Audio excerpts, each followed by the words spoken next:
Imamat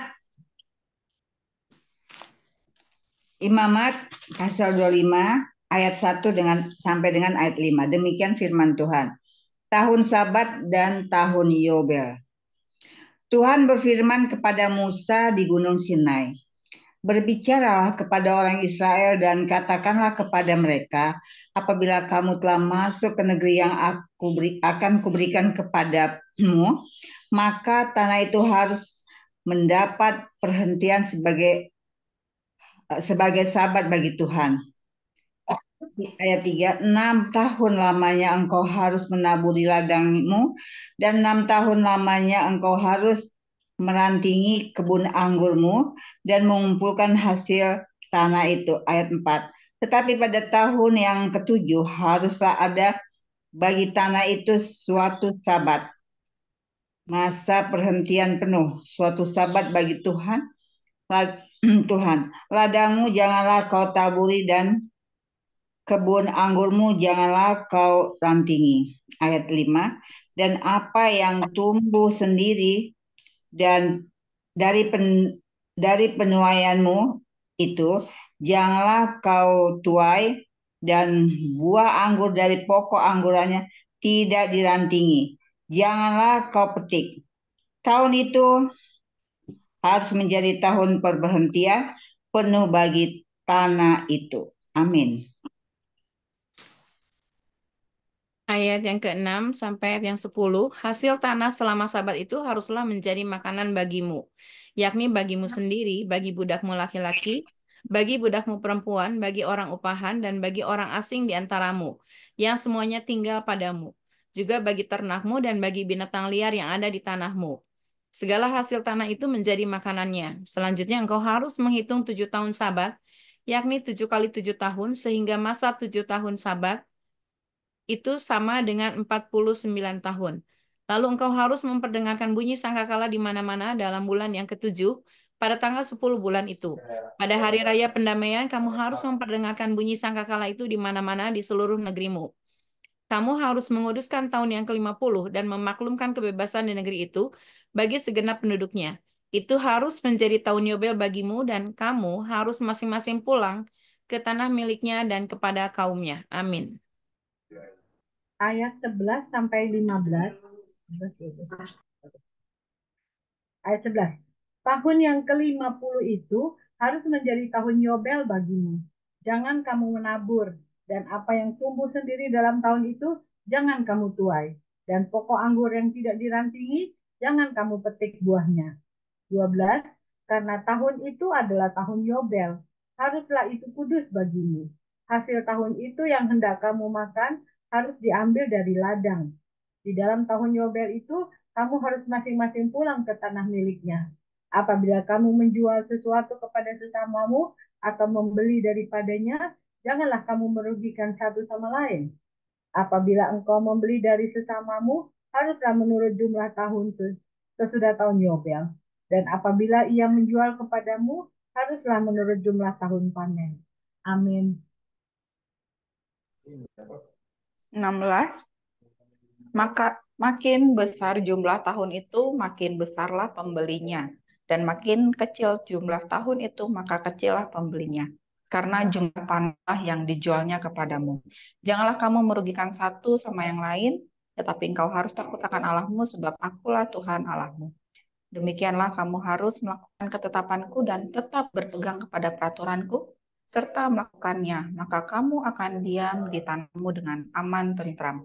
Tanah itu akan memberi hasilnya dan kamu akan makan sampai kenyang dan diam di sana dengan aman tentram. Apabila kamu bertanya, apakah yang akan kami makan dalam tahun yang ketujuh itu? Bukan kami tidak boleh menabur dan tidak boleh mengumpulkan tanah kami? Amin.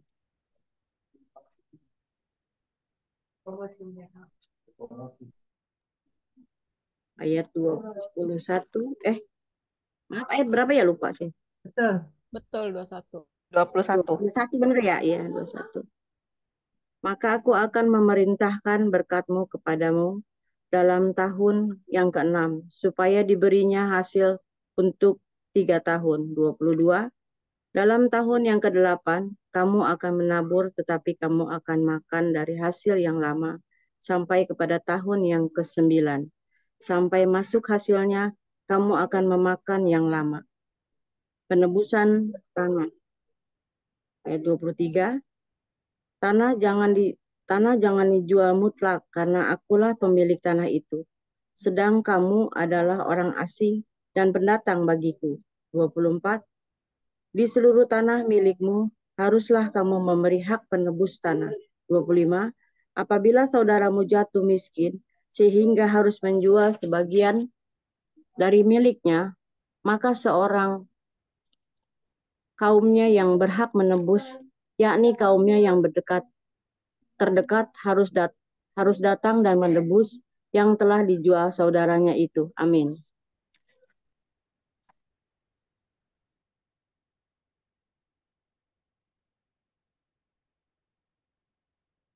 Lanjut Ibu Yohana. Mental. Lanjut. Bu Yohananya mental. Oke, lanjut Ibu Marina. Saya lanjut ayat 26. Apabila seseorang tidak mempunyai penebus tetapi kemudian ia mampu sehingga didapatnya yang perlu untuk menebus miliknya itu. Ayat 27, maka ia harus memasukkan tahun-tahun sesudah penjualannya itu dalam perhitungan, dan kelebihannya haruslah dikembalikannya kepada orang yang membeli daripadanya supaya ia boleh pulang ke tanah miliknya. Ayat 28, tetapi jikalau ia tidak mampu untuk mengembalikannya kepadanya, maka ia telah dijualnya itu tetap di tangan orang yang membelinya sampai kepada tahun Yobel. Dalam tahun Yobel, tanah itu akan bebas, dan orang itu boleh pulang ke tanah miliknya. Ayat 29, penembusan rumah. Apabila seseorang menjual rumah tempat tinggal di suatu kota yang berpagar tembok, maka hak menebus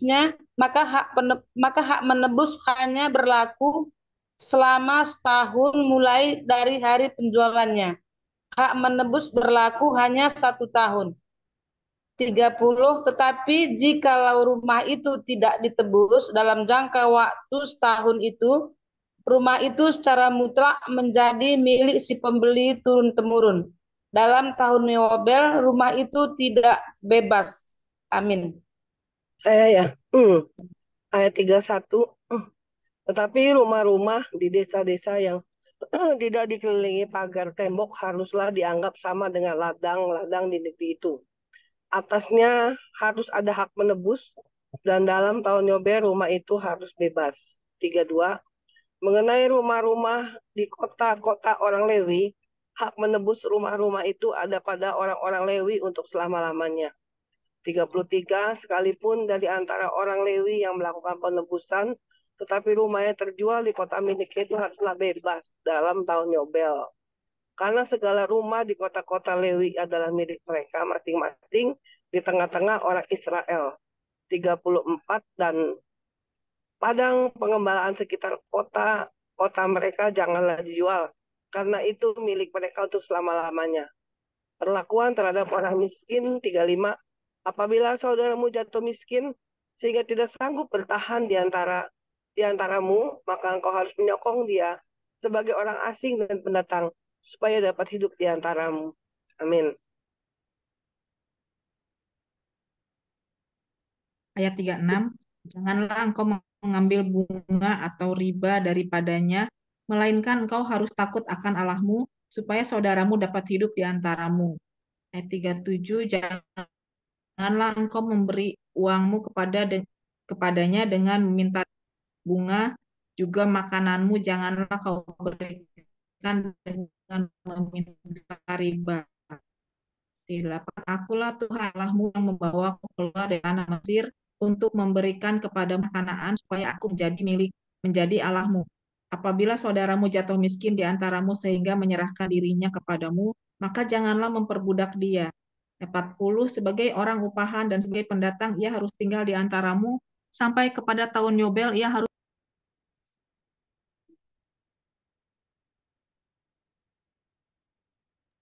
Ibu Eti, mulai ayat 41, Bu.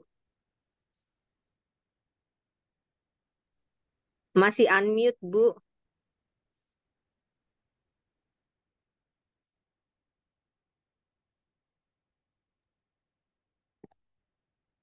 Oh my Lord. Pelan-pelan, Pung. Ayat 41. Sudah keluar suaranya? Sudah, Pung. Oke.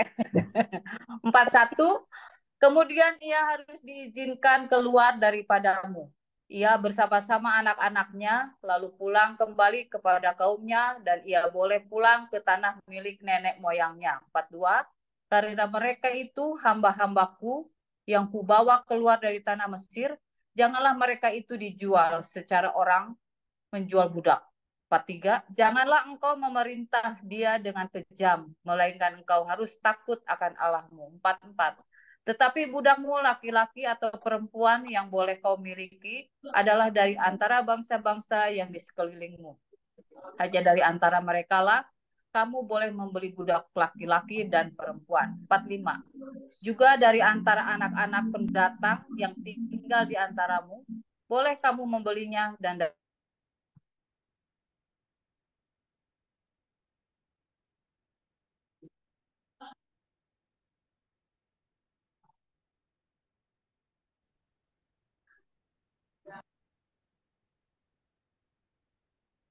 Chris ya? Chris kayaknya.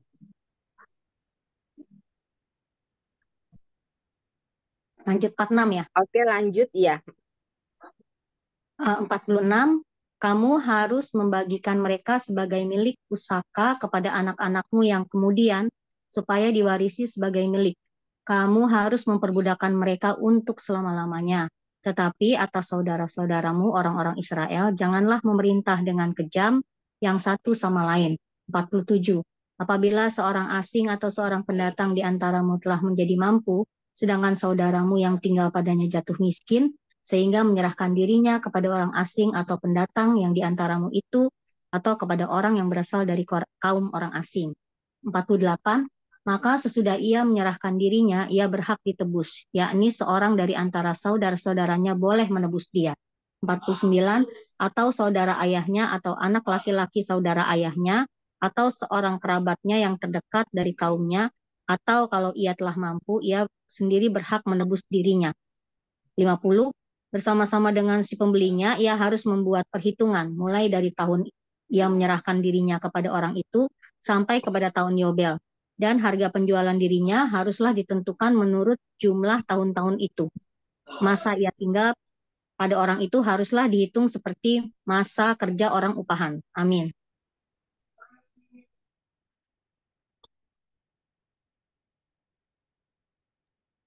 Lanjut Ibu Marina.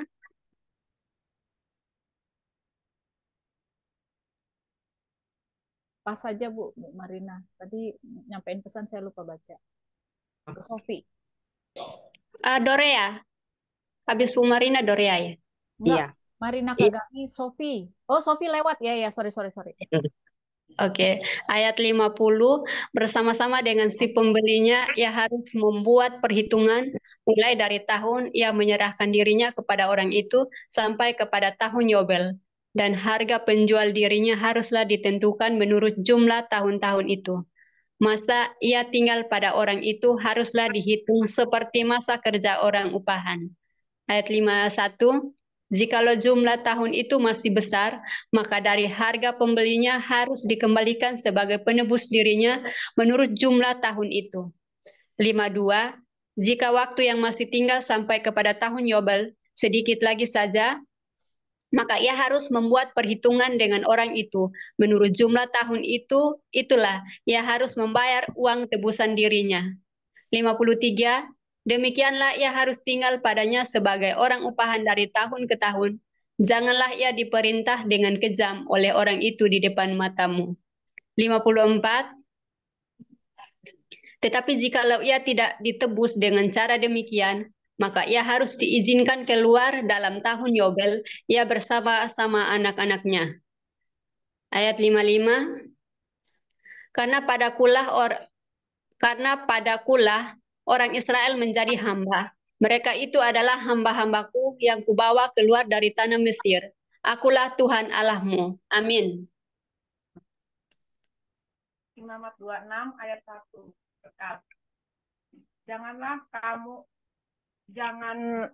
kamu membuat berhala bagimu dan patung atau tugu berhala. Janganlah kamu dirikan bagimu juga batu berukir. Janganlah kamu tempatkan di negerimu untuk sujud menyembah kepadanya. Sebab akulah Tuhan Allahmu. 2. Kamu harus memelihara hari-hari sabatku dan menghormati tempat kudusku. Akulah Tuhan. 3. Jikalau kamu hidup menurut ketetapanku dan tetap berpegang pada perintahku serta melakukannya. 4. Maka aku akan memberi kamu hujan pada masanya, sehingga tanah itu memberi hasilnya dan pohon-pohonan di ladangmu akan memberi buahnya. 5. Lamanya musim mengirik bagimu akan sampai kepada musim memetik buah anggur, dan lamanya musim memetik buah anggur akan sampai kepada musim menabur. Kamu akan makan makananmu sampai kenyang dan diam di negerimu dengan aman tentram. Amin. 6. Dan aku akan memberi damai sejahtera di dalam negeri itu, sehingga kamu akan berbaring dengan tidak dikejutkan oleh apapun. Aku akan melenyapkan binatang buas dari negeri itu, dan pedang tidak akan melintas di negerimu. 7. Kamu akan mengejar musuhmu, dan mereka akan tewas di hadapanmu oleh pedang. 8. 5 orang dari antaramu akan mengejar 100, dan 100 orang dari antaramu akan mengejar selaksa, dan semua musuhmu akan tewas di hadapanmu oleh pedang. 9. Dan aku akan berpaling kepadamu, dan akan membuat kamu beranak cucu, serta bertambah banyak, dan aku akan meneguhkan perjanjianku dengan kamu. 10. Kamu masih akan makan hasil lama dari panen yang lampau, dan hasil lama itu akan kamu keluarkan untuk menyimpan yang baru. Amin.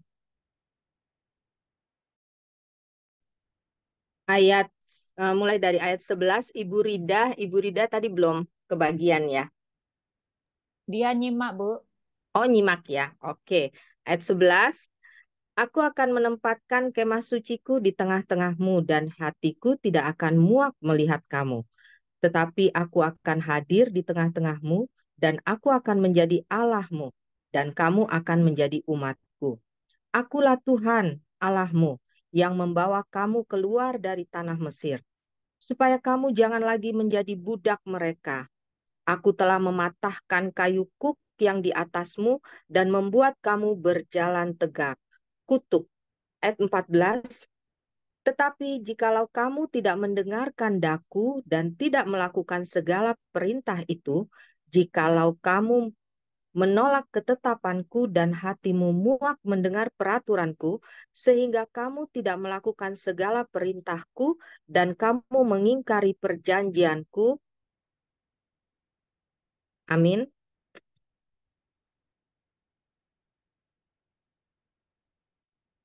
Ayat 16, Ibu Lampita.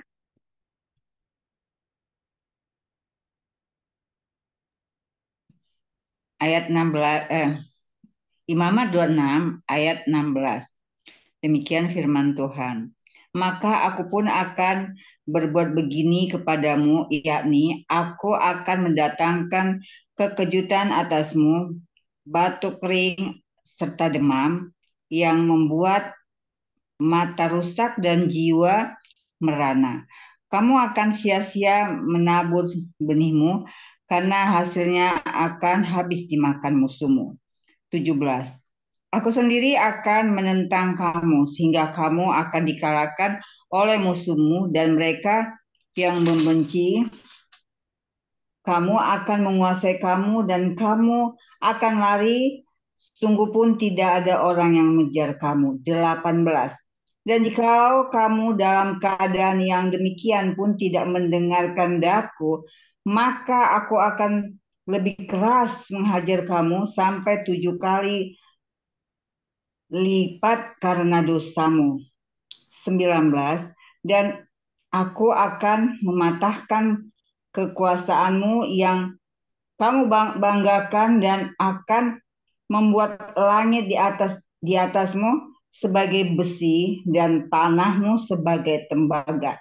20. Maka tenagamu akan habis dengan sia-sia.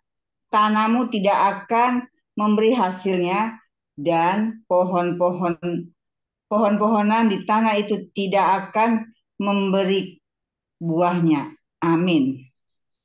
Ayat 21, jikalau hidupmu tetap bertentangan dengan daku dan kamu tidak mau mendengarkan daku, maka aku akan makin menambah hukuman atasmu sampai 7 kali lipat setimpal dengan dosamu.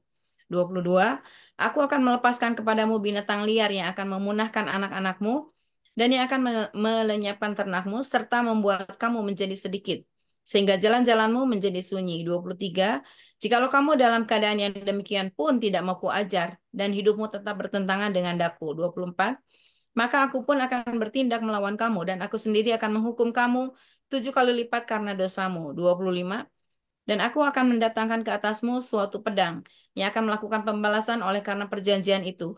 Bila kamu berkumpul kelak di kota-kotamu, maka aku akan melepas penyakit sampar ke tengah-tengahmu, dan kamu akan diserahkan ke dalam tangan musuh. Amin. Ayat 26 sampai 30. Jika aku memusnahkan persediaan makananmu, maka 10 perempuan akan membakar roti di dalam satu pembakaran. Mereka akan mengembalikan rotimu menurut timbangan tertentu, dan kamu akan makan, tetapi tidak menjadi kenyang. Dan jikalau kamu dalam keadaan yang demikian pun tidak mendengarkan daku, dan hidupmu tetap bertentangan dengan daku, maka aku pun akan bertindak keras melawan kamu. Dan aku sendiri akan menghajar kamu 7 kali lipat karena dosa. Dan kamu akan memakan daging anak-anakmu lelaki dan anak-anakmu perempuan. 30. Dan bukit-bukit pengorbananmu akan kupunahkan, dan segala pedupaanmu akan kulenyapkan. Aku akan melemparkan bangkai-bangkaimu ke atas bangkai-bangkai berhalamu, dan hatiku akan muak melihat kamu. Amin. 31, kota-kotamu akan kubuat diruntuhan dan tempat-tempat kudusmu akan kurusakkan, dan aku tidak mau lagi menghirup bau persembahanmu yang menyenangkan. Aku sendiri akan merusakkan negeri itu sehingga musuhmu yang tinggal di situ akan tercengang karenanya. Tetapi kamu akan kuserahkan di antara bangsa-bangsa lain, dan aku akan menghunus pedang ke belakang kamu, dan tanahmu akan menjadi tempat tandus, dan kotamu akan menjadi reruntuhan. Pada waktu itulah tanah itu pulih dari dilalaikannya tahun-tahun Sabat, selama tanah itu tandus dan selama kamu tinggal di negeri musuh-musuhmu. Pada waktu itulah tanah itu akan menjadi Sabatnya dan dipulihkan tahun-tahun Sabat yang belum didapatkannya. Satu lagi ya. Selama ketandusannya tanah itu akan menjalani Sabat yang belum dijalaninya pada tiap-tiap tahun Sabatmu ketika kamu masih diam di situ. Ayat 36. Dan mengenai mereka yang masih tinggal hidup dari antaramu, aku akan mendatangkan kecemasan ke dalam hati mereka di dalam negeri-negeri musuh mereka, sehingga bunyi daun yang ditiupkan angin pun akan mengejar mereka, dan mereka akan lari seperti orang lari menjauhi pedang, dan mereka akan rebah sungguh pun tidak ada orang yang mengejar. 37. Dan mereka akan jatuh tersandung seorang kepada seorang, seolah-olah hendak menjauhi pedang. Sungguh pun yang mengejar tidak ada, dan aku tidak akan dapat bertahan di hadapan musuh-musuhmu. 38. Dan kamu akan binasa di antara bangsa-bangsa lain, dan negeri musuhmu akan memusnahkan kamu. 39. Dan siapa yang masih tinggal hidup dari antaramu, mereka akan hancur lebur dalam hukumannya di negeri-negeri musuh mereka. Dan karena kesalahan nenek moyang mereka, juga mereka akan hancur lebur, sama seperti nenek moyangnya. 40. Tetapi bila mereka mengakui kesalahan mereka dan kesalahan nenek moyang mereka dalam hal berubah setia yang dilakukan mereka terhadap aku, dan mengetahui juga bahwa hidup mereka bertentangan dengan daku. Amin. 21, aku bertindak melawan mereka dan membawa mereka ke negeri musuh mereka. Atau bila kemudian hati mereka yang tidak hikmat itu telah tunduk dan mereka telah membayar pulih kesalahan mereka. 42. Maka aku akan mengikat perjanjianku dengan Yakub, juga perjanjian dengan Ishak, dan perjanjianku dengan Abraham. Perjanjian dengan Abraham pun akan diingat dan negeri itu akan diingat juga. 43. Jadi tanah itu akan ditinggalkan mereka dan akan pulih dari akibat tahun-tahun sabat yang dilalaikan selama tahun itu habis. Oleh karena ditinggalkan mereka, dan mereka akan membayar pulih kesalahan mereka, tak ada lagi dan takkan karena mereka melanggar peraturanku, dan hati mereka muak mendengarkan ketetapanku. 44. Namun demikian apabila mereka di negeri musuh mereka, aku tidak akan menolak mereka dan tidak akan muak melihat mereka, sehingga aku membinasakan mereka dan membatalkan perjanjianku dengan mereka, sebab akulah Tuhan Allah mereka. 45. Untuk keselamatan mereka, aku akan mengingat perjanjian dengan orang-orang dahulu yang kubawa keluar dari Mesir di depan mata bangsa-bangsa lain, supaya aku menjadi Allah bagi mereka. Akulah Tuhan. 46 saya di sini ya. Itulah ketetapan dan peraturan-peraturan tentang hukum-hukum yang diberikan Tuhan berlaku di antara dia dengan orang Israel di Gunung Sinai dengan perantaraan Musa. Amin. Amin.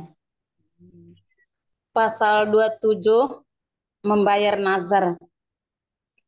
Tuhan berfirman kepada Musa, berbicaralah kepada orang Israel dan katakan kepada mereka, apabila seorang mengucapkan nazar khusus kepada Tuhan mengenai orang menurut penilaian yang berlaku untuk itu. Ayat 3, maka tentang nilai bagi orang laki-laki dari yang berumur 20 tahun sampai yang berumur 60 tahun, nilai itu harus 50 sikal perak ditimbang menurut sikal kudus. Ayat 4, tetapi jikalau itu seorang perempuan, maka nilai itu harus 30 sikal. Ayat 5, jikalau itu mengenai seorang dari yang berumur 55 tahun sampai yang berumur 20 tahun, maka bagi laki-laki nilai itu harus 20 sikal dan bagi perempuan 10 sikal. Amin. Ayat 6. Jikalau itu mengenai seorang dari yang berumur 1 bulan sampai yang berumur 5 tahun, maka bagi laki-laki nilai itu harus 5 sikal perak, dan bagi perempuan 3 sikal perak. Jikalau itu mengenai seorang yang berumur 40 tahun atau lebih, jikalau itu mengenai laki-laki, maka nilai itu harus 15 sikal dan bagi perempuan 10 sikal. Tetapi jikalau orang itu terlalu miskin untuk membayar nilai itu, maka haruslah dihadapkannya orang yang dinasarkannya itu kepada imam, dan imam harus menilainya. Sesuai dengan kemampuan orang yang bernasar itu, imam harus menentukan nilainya. 9. Jikalau itu termasuk hewan yang boleh dipersembahkan sebagai persembahan kepada Tuhan, maka apapun daripada hewan itu yang dipersembahkan orang itu kepada Tuhan haruslah kudus. 10. Janganlah ia menggantinya dan janganlah ia menukarnya yang baik dengan yang buruk atau yang buruk dengan yang baik. Tetapi jikalau ia menukar juga seekor hewan dengan seekor hewan lain, maka baik hewan itu maupun tukarnya haruslah kudus. Amin. Ayat 11. Jikalau itu barang seekor dari antara hewan haram yang tidak boleh dipersembahkan sebagai persembahan kepada Tuhan, maka hewan itu harus dihadapkannya kepada imam. Dan imam harus menetapkan nilainya menurut baik atau buruknya. Dan seperti ini penilaian imam, demikianlah jadinya. Dan jikalau orang itu mau menebusnya juga, ia harus menambahkan 1/5 kepada nilai itu.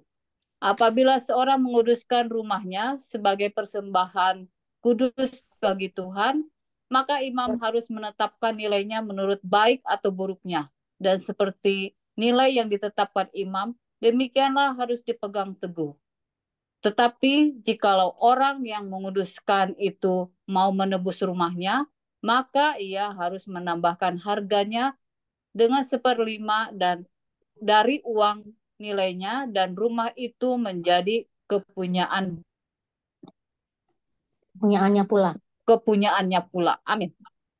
Ayat Amin. 16, amin.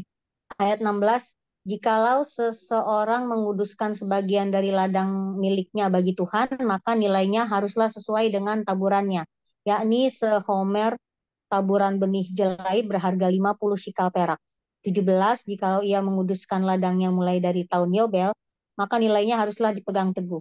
18, tetapi jikalau ia menguduskan ladangnya sesudah tahun Yobel, maka imam harus menghitung harganya bagi orang itu sesuai dengan tahun-tahun yang masih tinggal sampai kepada tahun Yobel.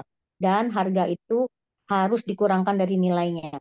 19, dan jikalau orang yang menguduskannya benar-benar mau menebus ladang itu, maka ia harus menambah harganya dengan 1/5 dari uang nilainya, dan ladang itu tetap dimilikinya. Ayat 20, tetapi jikalau ia tidak menebus ladang itu, malahan ladang itu telah dijualnya kepada orang lain, maka tidak dapat ditebus lagi. Amin.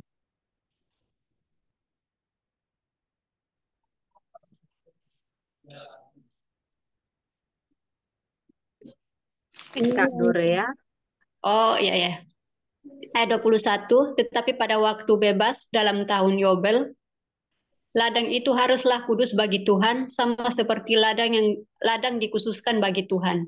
Imamlah yang harus memilikinya. 22, dan jikalau ia menguduskan bagi Tuhan ladang yang telah dibelinya dan yang tidak termasuk ladang miliknya dahulu. 23, maka imam harus menghitung baginya harga nilainya sampai kepada tahun Yobel, dan orang itu haruslah mempersembahkan nilai itu pada hari itu juga sebagai persembahan kudus bagi Tuhan. 24, dalam tahun Yobel ladang itu harus dipulangkan kepada orang yang menjualnya kepadanya, yakni kepada orang yang mula-mula memiliki tanah itu. 25, dan segala nilai harus menurut sikal kudus, sikal itu harus 20 gera beratnya. Amin. 26, akan tetapi Dona, aku ya. Oh ya, Dona. sorry, Dona, ya maaf. Ya. 26, akan tetapi anak sulung yang sebagai anak sulung menjadi hak Tuhan dari antara hewan, tidak boleh dikuduskan oleh siapapun. Baik seekor lembu maupun seekor kambing atau domba, itu milik Tuhan. 27, tetapi jikalau itu dari antara hewan yang haram, maka haruslah orang menebusnya menurut nilainya dengan menambah 1/5. Dan jikalau tidak ditebus, haruslah dijual menurut nilainya. 28, akan tetapi segala yang sudah dikhususkan oleh seseorang bagi Tuhan dari segala miliknya, baik manusia atau hewan maupun ladang miliknya, tidak boleh dijual dan tidak boleh ditebus. Karena segala yang dikhususkan adalah maha kudus bagi Tuhan. 29, setiap orang yang dikhususkan yang harus ditumpas di antara manusia tidak boleh ditebus. Pastilah ia dihukum mati. 30, demikian juga segala persembahan persepuluhan dari tanah, baik dari hasil benih di tanah maupun dari buah pohon-pohonan, adalah milik Tuhan. Itulah persembahan kudus bagi Tuhan. Amin. 31, tetapi jikalau seorang mau menebus juga sebagian dari persembahan persepuluhannya itu, maka ia harus menambah 1/5. 32, mengenai segala persembahan persepuluhan dari lembu sapi atau kambing domba, maka dari segala yang lewat dari bawah tongkat gembala waktu dihitung, setiap yang ke-10 harus menjadi persembahan kudus bagi Tuhan. 33, janganlah dipilih-pilih mana yang baik dan mana yang buruk, dan janganlah ditukar. Jikalau orang menukarnya juga, maka baik hewan itu maupun tukarannya haruslah kudus dan tidak boleh ditebus. 34, itulah perintah-perintah yang diperintahkan Tuhan kepada Musa di Gunung Sinai untuk disampaikan kepada orang Israel. Amin. Amin. Terima kasih untuk pembacaannya. Sebelum kita memasuki ke sesi berikutnya, kita akan mendengarkan musik dan kita masing-masing berdoa supaya Roh Kudus bekerja di hati kita, memberikan rema.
Ya, puji Tuhan. Untuk ibu-ibu, apakah ada yang mau memberikan rema apa yang sudah kita baca siang hari ini? Monggo.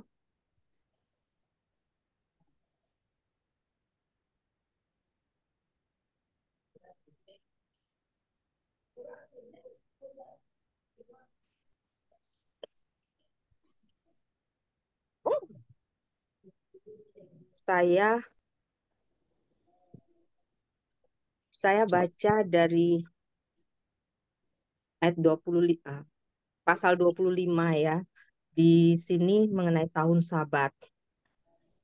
Sabat itu tahun perhentian ya, di mana Tuhan mengkhususkan untuk semuanya berhenti dari pekerjaannya, dari apapun itu. Kalau bangsa Israel pada masa itu mereka adalah bercocok tanam gitu ya. Mereka pada tahun Sabat, pada saat itu Tuhan minta untuk semuanya berhenti dan mereka menikmati pada tahun Sabat itu mereka menikmati hasil yang didapatkan dari tanah yang sudah mereka tabur semasa tahun-tahun sebelumnya itu. Saya melihatnya bahwa Tuhan pada masa penciptaannya itu bekerja mulai dari hari pertama sampai dengan hari ke-6. Nah, kemudian pada hari ke-7 Tuhan berhenti. Tuhan berhenti dan melihat semuanya sempurna. Jadi Tuhan menetapkan bahwa di hari ke-7 itu dia berhenti, dia menikmati apa yang sudah dia ciptakan. Kayak kalau sekarang kita praktekkan selama 6 hari kita bekerja dari hari Senin sampai dengan hari Sabtu. Kemudian pada hari ke-7 kita mempersiapkan diri beribadah. Pada saat itu Tuhan menikmati apa yang sudah dia lakukan buat kita semua pada saat kita ke gereja, dia menikmati puji-pujian yang kita naikkan untuk menyembah dia gitu. Dan itu juga diberlakukan di bangsa Israel bahwa setelah 6 tahun bekerja, nah pada tahun ke-7 semua diminta berhenti untuk menikmati untuk memberikan ucapan syukur kepada Tuhan dan Tuhan menikmati itu semuanya. Itu yang saya dapatkan ya. Kalau ada mungkin kalau ada salah atau apa gitu ibu-ibu bisa bantu untuk memperbaikinya.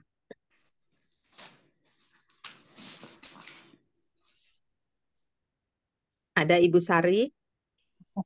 Iya Bu, kalau boleh saya mau menambahkan ya, bahwa kalau kita melihat dari pembacaan dari ayat pasal 25 sampai 27 ini ya, Tuhan itu membuat aturan buat manusia dan aturannya itu sampai sedetail itu seperti yang tadi dijelaskan Bu Ellen ya, bahwa Tuhan maunya kita itu ya jangan kerja terus, harus ada hari peristirahatan buat Tuhan, ya kan?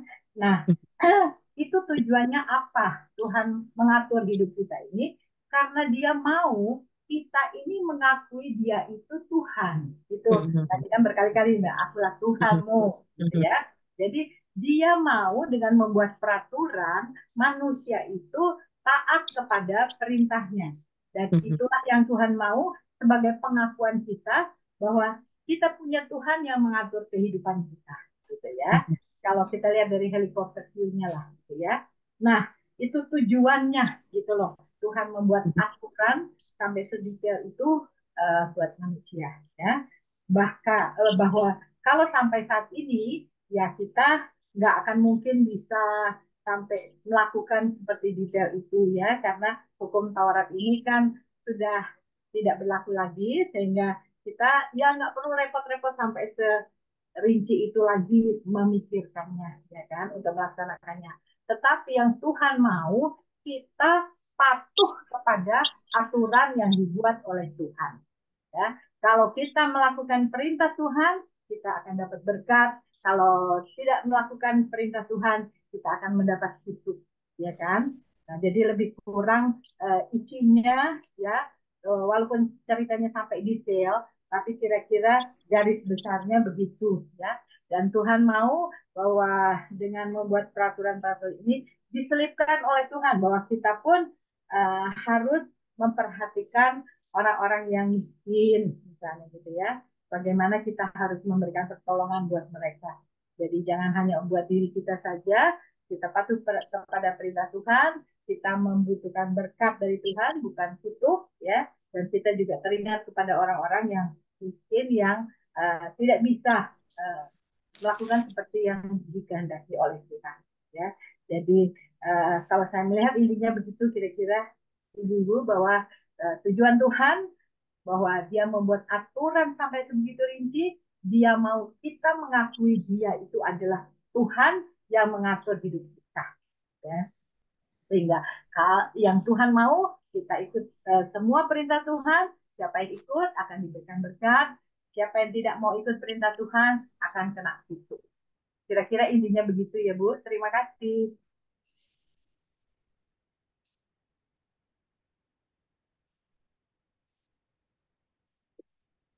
Aku sudah Bu Ellen.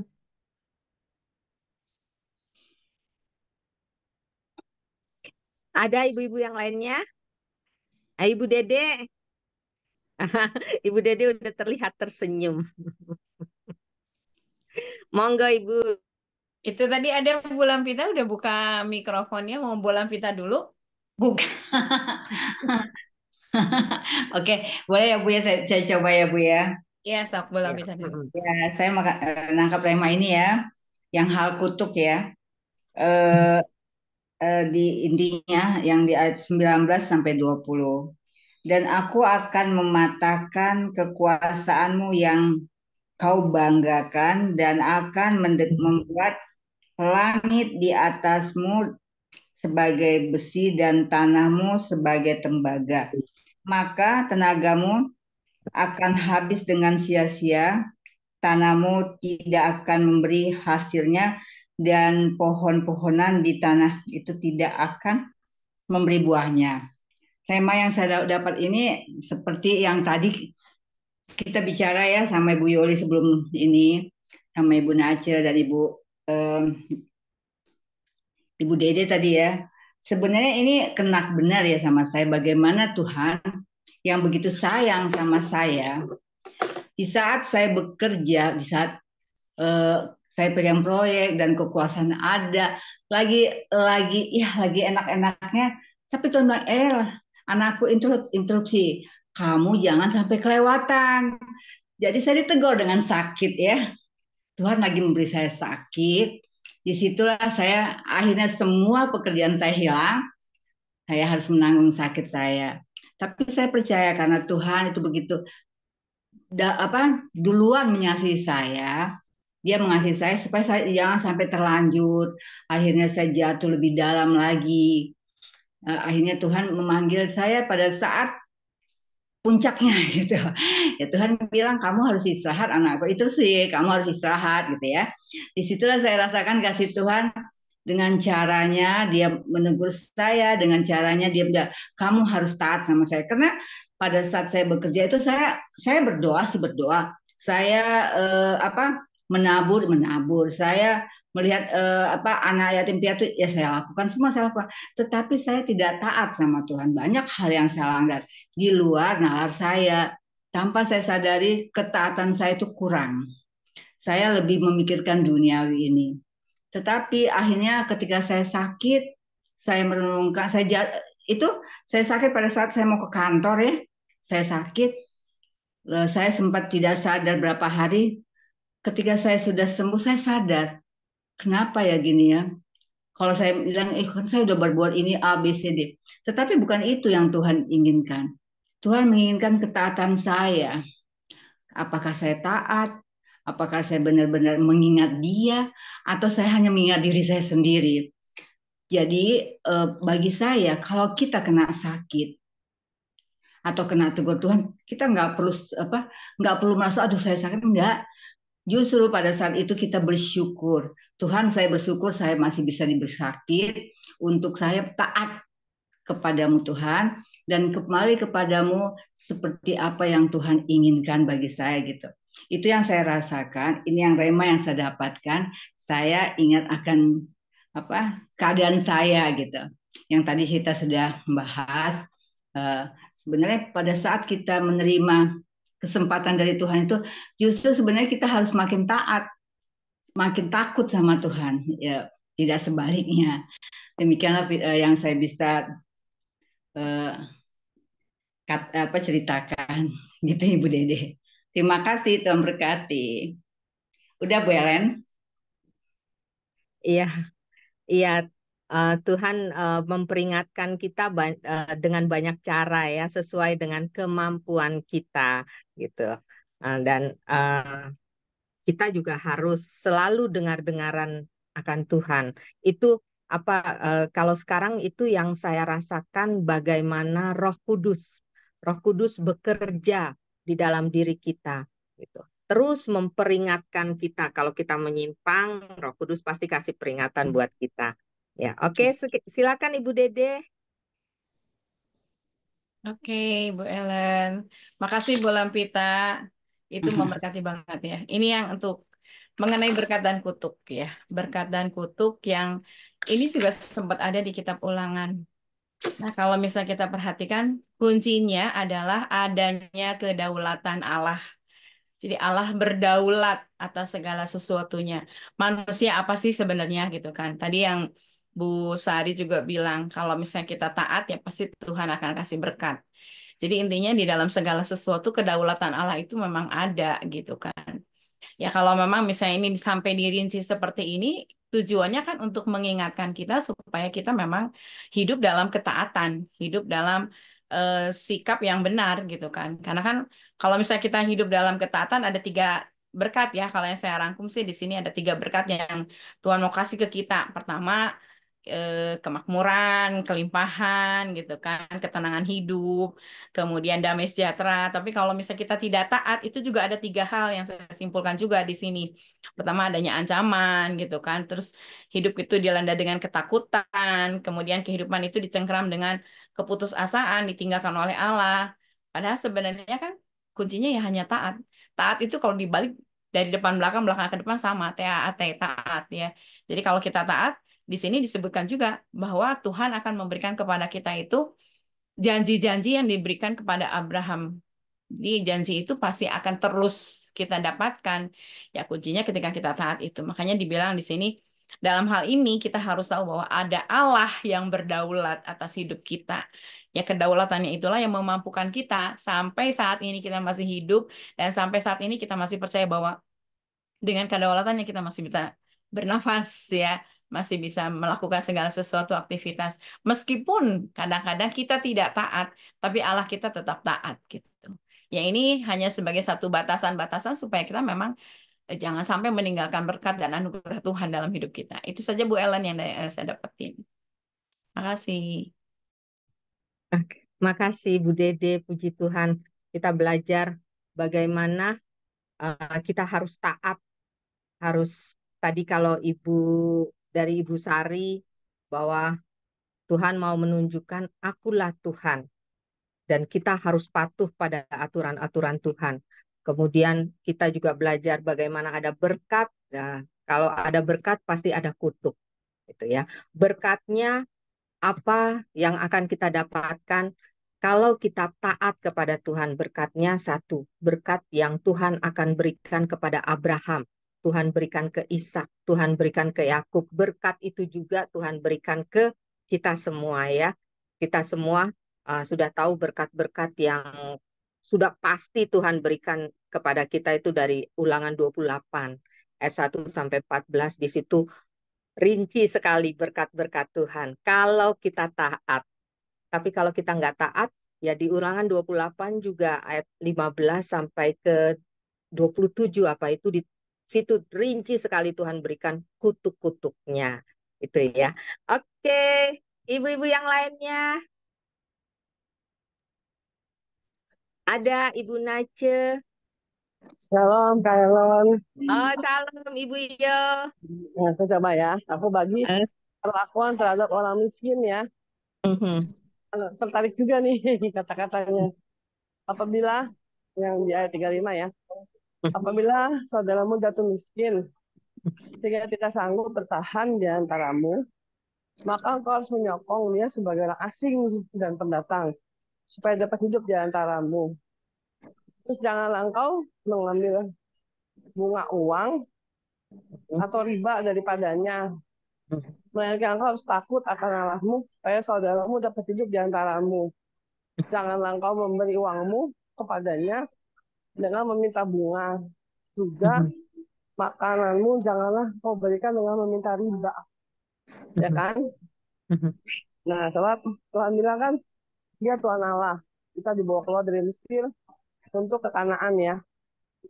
Pokoknya intinya kalau ada yang miskin, kita harus memperhatikan ya. Janganlah juga diperbudak gitu kan.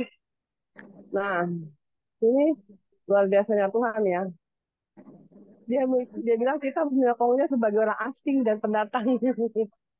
Jadi kenapa ya Tuhan pakai kata orang asing dan pendatang? Tuhan nggak bilang misalnya itu terjadi misalnya sama teman baik kita gitu ya. Dia tidak bilang perlakukan dia sebagai sahabat gitu kan. Gitu loh. Tapi sebagai orang asing ya kan dan pendatang. Saya mulai ngerti maksud Tuhan adalah orang yang kita anggap kita tidak mengenal ya.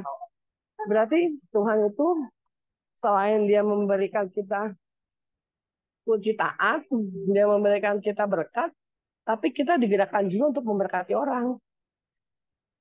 Ya, di sini ya. Bahwa ada orang miskin. Miskin sini kan bukan cuma miskin uang ya. Miskin dalam rohani, bisa jadi kan untuk zaman sekarang ya kita ambil ya. Berarti kita nggak boleh pelit ilmu ya, gitu ya, Ellen ya. Kira-kira ya. Halo? Halo, Setuju? iya betul. Iya. Kita nggak boleh pelit ilmu, ya kan?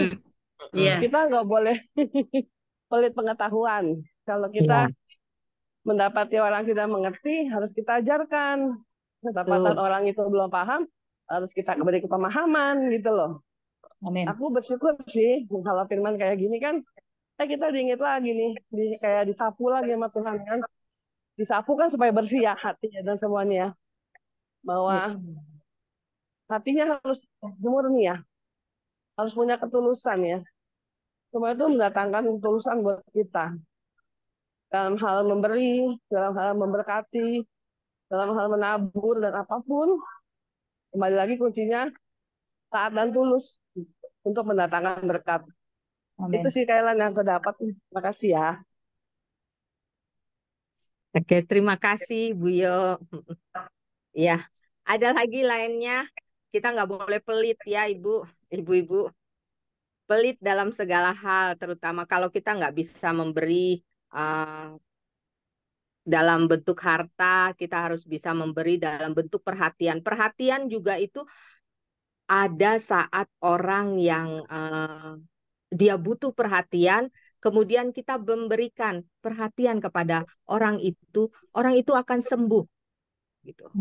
Ya, dengan perhatian kita bisa menyembuhkan orang, gitu. Dengan kadang-kadang gini, kita suka kalau kita masuk ke gereja atau kemana gitu ya,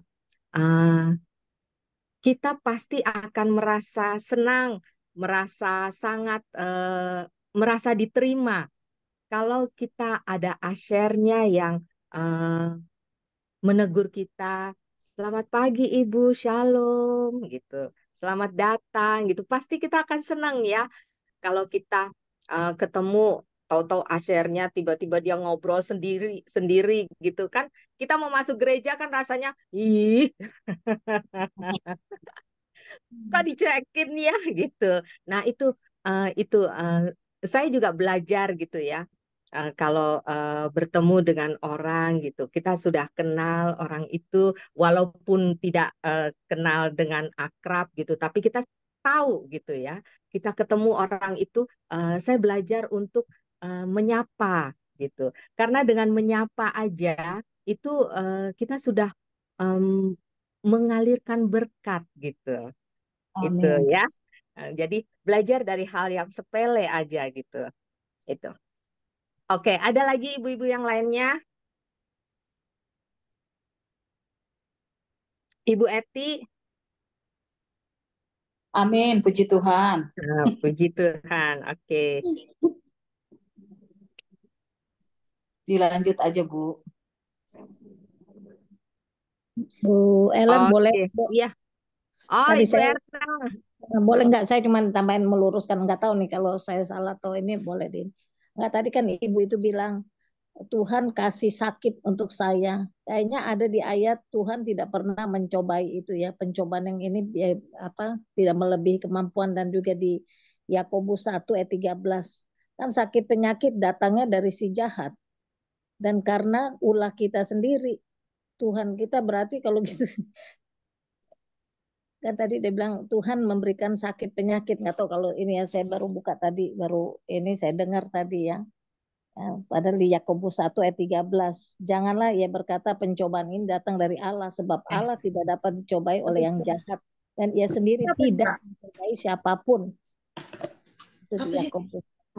Jadi boleh saya ini, maksud saya bukan Tuhan memberi sakit, tetapi mengizinkan sakit itu datang ke saya, tapi mengizinkan sakit itu sama saya gitu. Jadi bukan Tuhan yang mencoba. Ayatnya itu Roma 8:28. Allah turut bekerja di dalam segala hal. Benar nggak Bu Lampita? Iya. Mendatangkan kebaikan buat Bu Lampita. Maksud Bu Lampita ke situ, Bu. Iya, iya, enggak, maksud saya cuma ini aja, tadi saya pas itu kan memang di Mazmur 103 kan Tuhan juga bilang Dia mengampuni segala kesalahanmu, yang menyembuhkan segala penyakitmu. Jadi ya itu enggak kan, sakit penyakit datang ada dari karena kesalahan kita sendiri. Yaitu ya maaf lah kalau saya ini salah. Itu aja sih. Yuk, makasih. Iya, iya, terima kasih Ibu Erna. Iya, jadi kalau saya lihat sih bukan Tuhan memberikan penyakit ya gitu, tapi Tuhan mengizinkan karena perbuatan kita. Karena perbuatan kita yang menyimpang dari ketetapan Tuhan, maka sakit penyakit itu datang gitu. Kan iblis kan pendakwa ya, dia pasti bicara ke datang ke Tuhan bahwa tuh lihat itu anakmu melakukan hal-hal seperti ini, kok kamu diam aja gitu. Dan karena Tuhan itu adil, maka bukan Tuhan yang memberikan penyakit, tapi dengan seizin Tuhan karena perbuatan kita maka penyakit itu datang gitu. Itu yang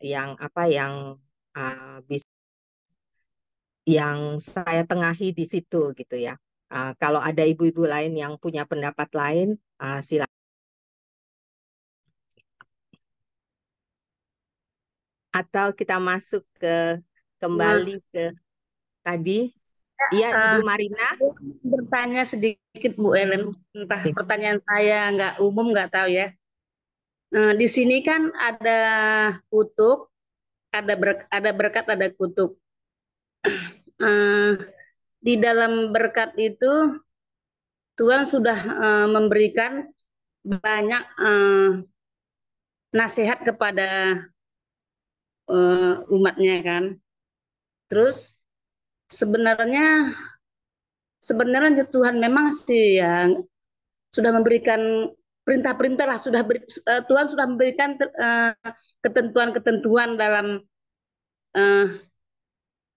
peraturan-peraturan Tuhan sudah ada. Terus Tuhan bilang begini, kalau kamu jangan begini, jangan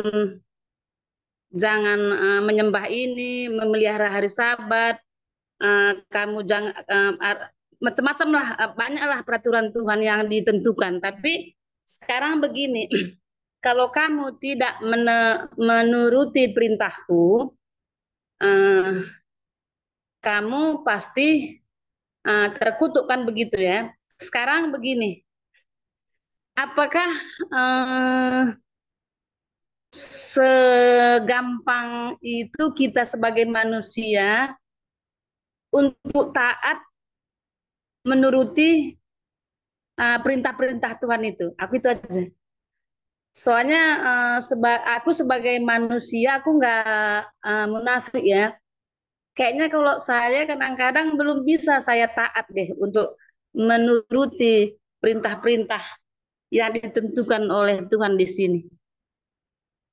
Sedangkan tapi ya nggak bisa lah saya terus terang aja gitu. Jadi apakah di antara kita semua uh, sudah taat yang ditentukan oleh Tuhan? Itu aja pertanyaanku, Bu Ellen. Ibu sama, saya juga untuk taat susah, Ibu. Itu makanya Untuk taat susah, Ibu gitu. Jadi apa? Kadang-kadang kita sudah mau, Iya. aku mau taat, aku mau lurus, aku mau begini gitu. Tapi di dalam perjalanan tiba-tiba ada aja yang Iya, yang iya. membelokkan kita gitu. Tapi Belok. ya kalau kalau saya belok, tapi begitu saya ingat kembali, saya mencoba untuk kembali lurus gitu. Jadi kalau taat saklek banget kayak ikut firman Tuhan, oh susah Iya.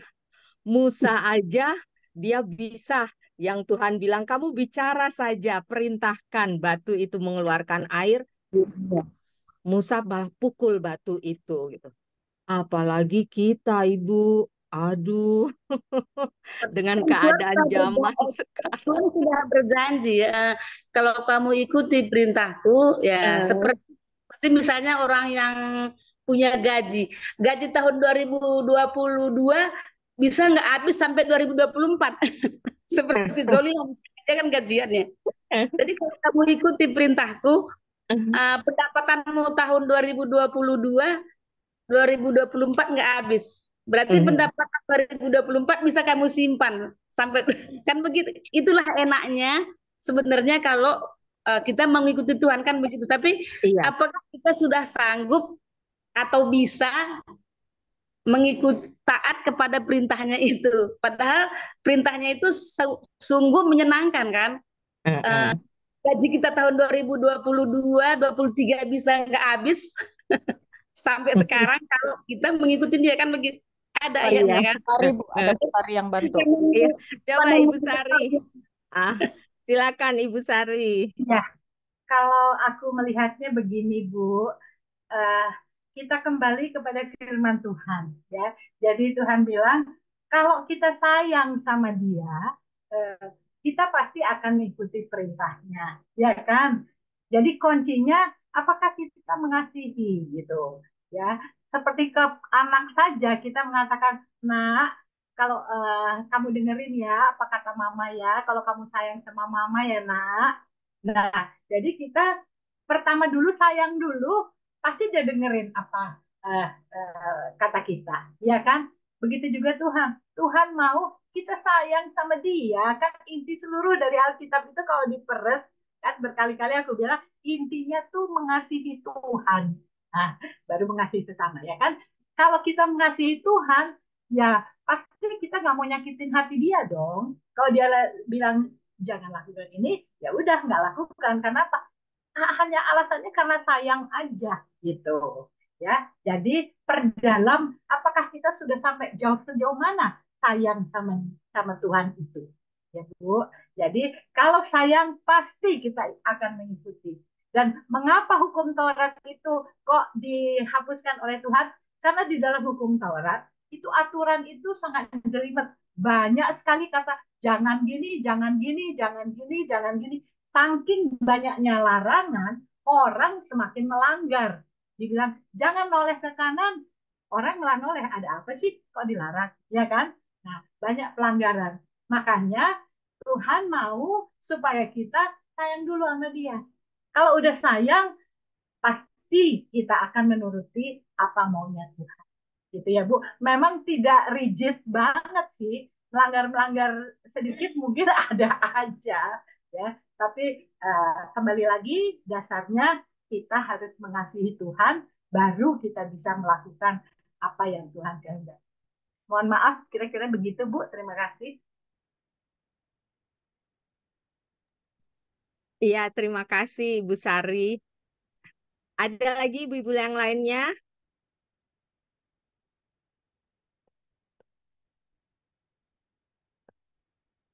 Ibu Joli,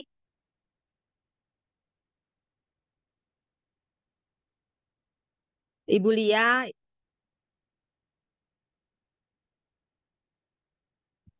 Saya ada? tambahkan dikit ya, Bu Oke, Ellen. ya silakan Ibu. Pertanyaan Bu Marina tadi. Ayo silakan Bu Justru Dewi. justru karena kita belum bisa taat sungguh-sungguh itulah makanya kita mendengarkan firman Tuhan, ke gereja, dengar puji-pujian, terus ada sosial media sekarang yang banyak firman yang disampaikan oleh pendeta-pendeta hamba-hamba Tuhan yang luar biasa. Jadi memang kita belum bisa taat sepenuhnya, tapi itulah supaya kita mendapatkan berkat yang dijanjikan Tuhan itu kita diajarkan untuk ya paling tidak dengerin firman. Otomatis kalau kita melakukan satu hal kita udah ada pegangan ini boleh apa enggak gitu. Terus apa namanya? Aduh, jadi hilang deh. Kita untuk menjadi sempurna itu nggak mungkin karena hanya Tuhan yang sempurna. Jadi supaya kita benar-benar taat itu pun memang sulit. Jadi itulah makanya Tuhan itu selalu mengingatkan untuk berdoa aja mungkin kita juga dalam sehari hanya bisa beberapa kali aja, mungkin 1, 2, 3 kali aja. Padahal sebenarnya kan di setiap nafas harus doa. Tapi kita nggak bisa untuk itu. Nah, dengan itulah makanya sering kita seperti pertemuan seperti inilah diingatkan kita supaya mengucap syukur. Dengan mengucap syukur kan kita juga udah taat bahwa kita diberi berkat, udah mengucap syukur selalu. Gitu. Jadi memang karena ketidaksempurnaan kita itulah karena ketidaktaatan kita yang belum seperti yang Tuhan maulah sampai saat ini kita masih ditebarkan firman. Apalagi sekarang banyak sekali hamba-hamba Tuhan yang selalu mengingatkan untuk kita bersikap hidup atau berperilaku sesuai dengan yang Tuhan mau. Jadi ini yang perlu kita lihat, jangan hanya karena kita ini komunitas baca Alkitab setiap hari, jangan ini aja. Harus dari yang lain juga kita ambil khotbah-khotbah dari pendeta itu, gimana kita menghadapi orang-orang, gimana kita berkata-kata, gimana berpikir kalau kita mendengar orang lain protes atau ada keluhan atau apapun.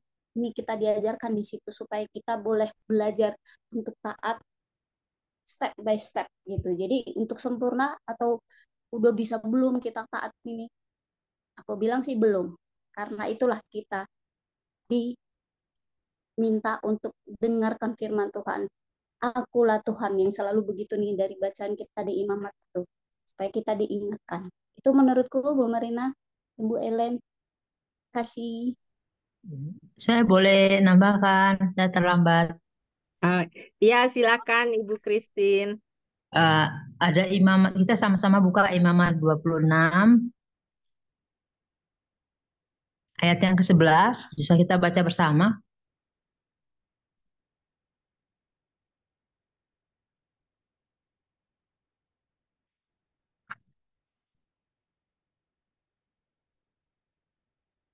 Bisa ya? Ayat 11 ya? Imamat 26 ayat 11 aku baca ulang ya. Imamat 26 ayat 11. Ada hati Tuhan ya. Tapi itu judulnya tidak muak sih. Aku akan menempatkan kemah suciku di tengah-tengahmu, dan hatiku tidak akan muak melihat kamu. Tetapi aku akan hadir di tengah-tengahmu, dan aku akan menjadi Allahmu, dan kamu menjadi umatku. Jadi itu pesan Tuhan ya. Tapi yang saya lihat di sini, hatiku tidak muak. Artinya Tuhan pernah muak melihat bangsa atau kelakuan bangsa Israel barangkali. Karena hati Tuhan kita nggak tahu ya. Tapi di sini Tuhan bilang aku tidak akan muak melihat kamu, karena Tuhan akan menetapkan itu di tengah-tengah.